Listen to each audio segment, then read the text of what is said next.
ಸೂರ್ಯನು ತನ್ನ ಪಥವನ್ನು ಬದಲಿಸುವ ಈ ದಿನಕ್ಕೆ ಭಾರತೀಯ ಸಂಸ್ಕೃತಿಯಲ್ಲಿ ಅಷ್ಟೊಂದು ಪ್ರಾಮುಖ್ಯತೆ ಏಕಿದೆ? ಮಕರ ಸಂಕ್ರಾಂತಿಯಿಂದಲೇ ಹಗಲು ದೀರ್ಘವಾಗುವುದು ಏಕೆ? ಇಡೀ ವಿಶ್ವವೇ ಕುತೂಹಲದಿಂದ ಕಾಯುವ ಶಬರಿಮಲೆಯ ಆ ದಿವ್ಯ ಮಕರ ಜ್ಯೋತಿಯ ರಹಸ್ಯವಾದರೂ ಏನು? ಹಾಯ್ ಎಲ್ಲರಿಗೂ ನಮಸ್ಕಾರ, ನಮ್ಮ ಚಾನೆಲ್ಗೆ ಸ್ವಾಗತ. ನಾನು ನಿಮ್ಮ ಕಿಶೋರ ಮೈಸೂರು. ಸ್ನೇಹಿತರೆ, ಈ ಪ್ರಶ್ನೆಗಳಿಗೆ ಉತ್ತರ ಹುಡುಕುತ್ತಾ ಇವತ್ತಿನ ವಿಡಿಯೋದಲ್ಲಿ ಸಂಕ್ರಾಂತಿಯ ಹಿಂದಿರುವ ರೋಚಕ ವಿಜ್ಞಾನ, ಆಧ್ಯಾತ್ಮಿಕ ಮಹತ್ವಗಳ ಬಗ್ಗೆ ಕಂಪ್ಲೀಟ್ ಆಗಿ ತಿಳಿಯೋಣ ಬನ್ನಿ. ಸಂಕ್ರಾಂತಿ ಎಂದರೆ ಕೇವಲ ಹಬ್ಬವಲ್ಲ, ಅದು ಆಕಾಶದಲ್ಲಿ ಸಂಭವಿಸುವ ಒಂದು ಮಹಾನ್ ಅದ್ಭುತ. ಆಧುನಿಕ ಖಗೋಳಶಾಸ್ತ್ರದ ಪ್ರಕಾರ ಸೂರ್ಯನು ದಕ್ಷಿಣ ಗೋಳಾರ್ಧದಿಂದ ಉತ್ತರ ಗೋಳಾರ್ಧದ ಕಡೆಗೆ ತನ್ನ ಪಯಣವನ್ನು ಆರಂಭಿಸುವ ಮಹತ್ವದ ಘಟ್ಟವಿದು.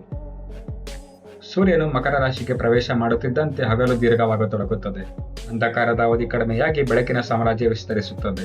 ಹಿಂದೂ ಜ್ಯೋತಿಷ್ಯ ಶಾಸ್ತ್ರದ ಪ್ರಕಾರ ಸೂರ್ಯನು ಧನುರಾಶಿಯಿಂದ ಮಕರ ರಾಶಿಗೆ ಸಂಚರಿಸುವ ಈ ಕ್ಷಣವನ್ನು ಮಕರ ಸಂಕ್ರಾಂತಿ ಎಂದು ಕರೆಯುತ್ತೇವೆ. ಈ ಸಂಕ್ರಮಣವು ಮನುಷ್ಯನ ಮನಸ್ಸಿನ ಮೇಲೂ ಪ್ರಭಾವ ಬೀರುತ್ತದೆ, ಜಡತ್ವವನ್ನು ಹೋಗಲಾಡಿಸಿ ಕಾರ್ಯತತ್ಪರರಾಗಲು ಪ್ರೇರೇಪಿಸುತ್ತದೆ. ಈ ಸಮಯದ ಮಹತ್ವ ಎಷ್ಟಿದೆ ಎಂದರೆ, ಸಾಕ್ಷಾತ್ ಮಹಾಭಾರತದ ಇಚ್ಛಾಮರಣಿ ಭೀಷ್ಮ ಪಿತಾಮಹರು ಶರಶೆಯ ಮೇಲೆ ಮಲಗಿದ್ದರೂ ತಮ್ಮ ಪ್ರಾಣ ಬಿಡಲು ಇದೇ ಉತ್ತರಾಯಣದ ಪುಣ್ಯಕಾಲಕ್ಕಾಗಿಯೇ ಕಾದಿದ್ದರು.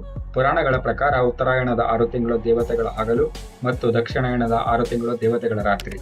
ಅಂಧಕಾರದಿಂದ ಬೆಳಕಿನ ಕಡೆಗೆ, ಅಜ್ಞಾನದಿಂದ ಸುಜ್ಞಾನದ ಕಡೆಗೆ ನಮ್ಮನ್ನು ನಡೆಸುವ ಈ ಪರ್ವಕಾಲ ಮೋಕ್ಷದ ಹಾದಿಯನ್ನು ಸುಗಮಗೊಳಿಸುತ್ತದೆ ಎಂಬುದು ಭಾರತೀಯರ ಅಚಲ ನಂಬಿಕೆ. ಕರ್ನಾಟಕದ ಪಾಲಿಗೆ ಸಂಕ್ರಾಂತಿ ಎಂದರೆ ಅದು ಬರೀ ಕ್ಯಾಲೆಂಡರ್ನಲ್ಲಿ ಬರುವ ಹಬ್ಬ ಮಾತ್ರವಲ್ಲ, ಅದು ಮಣ್ಣಿನ ಮಗನ ಸಂಭ್ರಮದ ಹಬ್ಬ. ಹೊಲಗಳಲ್ಲಿ ಆಳೆತ್ತರಕ್ಕೆ ಬೆಳೆದು ನಿಂತ ಭತ್ತದ ತೆನೆಗಳು, ಕೈಗೆ ಬಂದ ಅವರೆಕಾಯಿ ಮತ್ತು ರಾಗಿಯ ರಾಶಿ ರೈತನ ಮುಖದಲ್ಲಿ ಮಂದಹಾಸ ಮೂಡಿಸಿರುತ್ತವೆ. ತಿಂಗಳುಗಳ ಕಾಲ ಬೆವರು ಹರಿಸಿದ ಶ್ರಮಕ್ಕೆ ಪ್ರತಿಫಲ ಸಿಗುವ ಈ ಹೊತ್ತಿನಲ್ಲಿ ರೈತ ತನ್ನ ಬೆಳೆಗಳನ್ನು ಲಕ್ಷ್ಮಿಯ ಸ್ವರೂಪ ಎಂದು ನಂಬುತ್ತಾನೆ. ಹೊಲದ ಮಧ್ಯೆಯೇ ಧಾನ್ಯಗಳ ರಾಶಿ ಹಾಕಿ ಅದಕ್ಕೆ ಅರಿಶಿಣ ಕುಂಕುಮ ಹಚ್ಚಿ ರಾಶಿ ಪೂಜೆ ಮಾಡುವ ದೃಶ್ಯ ನೋಡದೆ ಒಂದು ಆನಂದ. ಇದು ಬರೀ ಧಾನ್ಯದ ಪೂಜೆಯಲ್ಲ, ಅನುಕೂಲಕ್ಕೆ ಅನ್ನ ನೀಡುವ ಭೂತಾಯಿಗೆ ಸಲ್ಲಿಸುವ ಮಹಾಕೃತಜ್ಞತೆ. ಈ ಹಬ್ಬದ ಮತ್ತೊಂದು ವಿಶೇಷವೆಂದರೆ ಅದು ಎಳ್ಳು ಬೆಲ್ಲ. ಚಳಿಗಾಲದ ಕೊನೆಯಲ್ಲಿ ಬರುವ ಈ ಹಬ್ಬಕ್ಕೆ ಎಳ್ಳು ಬೆಲ್ಲ, ಕಡಲೆ ಬೀಜ, ಒಣ ಕೊಬ್ಬರಿ ಹಾಗೂ ಸಕ್ಕರೆ ಅಚ್ಚಗಳನ್ನು ಸೇರಿಸಿ ಹಂಚಲಾಗುತ್ತದೆ. ಎಳ್ಳು ಬೆಲ್ಲ ತಿಂದು ಒಳ್ಳೆಯ ಮಾತಾಡಿ ಎನ್ನುತ್ತಾ ಸ್ನೇಹವನ್ನು ಬೆಳೆಸುವ ಸಂದೇಶವಿದು. ವೈಜ್ಞಾನಿಕವಾಗಿ ಹೇಳಬೇಕೆಂದರೆ, ಚಳಿಗಾಲದಲ್ಲಿ ದೇಹಕ್ಕೆ ಅಗತ್ಯವಾದ ಉಷ್ಣತೆಯನ್ನು ನೀಡುವಂತಹ ಪೌಷ್ಟಿಕ ಆಹಾರಗಳಿವು. ಈ ಹಬ್ಬದಲ್ಲಿ ರೈತ ಬಾಂಧವರು ತಾವು ಸಾಕಿದ ಎತ್ತುಗಳು ಹಾಗೂ ಹಸುಗಳಿಗೆ ಪೂಜೆ ಸಲ್ಲಿಸಿ ನಂತರ ಕಿಚ್ಚು ಹಾಯಿಸಿ ಅವುಗಳಿಗೆ ಕೃತಜ್ಞತೆ ಸಲ್ಲಿಸುತ್ತಾರೆ. ಹೀಗೆ ಕಿಚ್ಚು ಹಾಯಿಸುವುದರಿಂದ ಅವುಗಳ ದೇಹದ ಮೇಲೆ ಇರುವಂತಹ ಕ್ರಿಮಿಕೀಟಗಳು ಬೆಂಕಿಯ ಶಾಖಕ್ಕೆ ನಾಶವಾಗುತ್ತವೆ.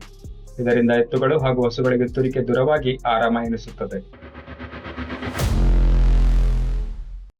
ಇದೆಲ್ಲದರ ನಡುವೆ ಇಡೀ ವಿಶ್ವವೇ ಕುತೂಹಲದಿಂದ ಕಾಯುವ ಒಂದು ಅದ್ಭುತ ಕ್ಷಣ ಅಂದರೆ ಅದು ಶಬರಿಮಲೆಯ ಮಕರ ಜ್ಯೋತಿ.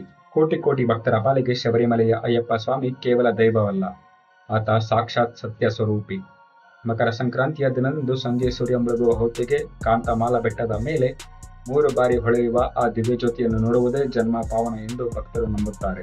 ಲಕ್ಷಾಂತರ ಭಕ್ತರು ಸ್ವಾಮಿಯೇ ಶರಣಮಯ್ಯಪ್ಪ ಎಂದು ಹಾಕುವ ಜಯಘೋಷ ಪಂಪಾ ನದಿಯ ತೀರದಿಂದ ಆಕಾಶದವರೆಗೂ ಮೊಳಗುತ್ತದೆ. ಇದು ಭಕ್ತಿ, ಪ್ರಕೃತಿ ಹಾಗೂ ವಿಜ್ಞಾನದ ನಡುವಿನ ಒಂದು ಅವರ್ಣನೀಯ ಬೆಸುಗೆ.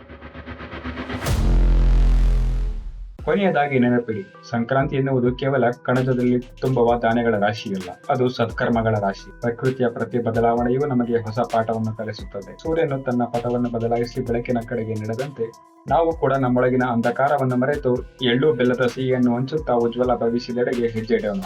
ಈ ಸಂಕ್ರಾಂತಿಯ ಸಂಭ್ರಮ ನಿಮ್ಮ ಬದುಕಿನಲ್ಲಿ ಹೊಸ ಸಂಕ್ರಮಣಕ್ಕೆ ನಾಂದಿ ಹಾಡಲಿ. ನಿಮ್ಮೂರಿನ ಸಂಕ್ರಾಂತಿಯ ವಿಶೇಷತೆ ಏನು? ಅಲ್ಲಿ ಆಚರಣೆಗಳನ್ನು ನೀವೇ ಹೇಗೆ ಸಂಭ್ರಮಿಸುತ್ತೀರಿ ಅನ್ನೋದನ್ನ ತಪ್ಪದೆ ಕಮೆಂಟ್ ಬಾಕ್ಸ್ ನಲ್ಲಿ ತಿಳಿಸಿ.